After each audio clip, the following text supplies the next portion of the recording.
கர்த்தருடைய பரிசுத்த நாமத்துக்கு ஸ்தோத்திரம். வெளிப்படுத்தின விசேஷம் 21 அதிகாரம் 5 வசனம். இயேசுவின் நாமம் மட்டுமே மகிமைப்படுவதாக. சிங்காசனத்தின் மேல் வீற்றிருந்தவர், இதோ நான் சகலத்தையும் புதிதாக்குகிறேன் என்றார்.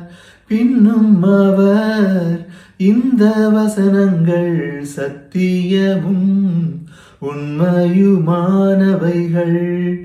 இவைகளை எழுது என்றார். சிங்காசனத்தின் மேல் வீற்றிருந்தவர், இதோ நான் சகலத்தையும் புதிதாக்குகிறேன் என்றார். பின்னும் அவர், இந்த வசனங்கள் சத்தியமும் உண்மையுமானவைகள், இவைகளை எழுது என்றார்.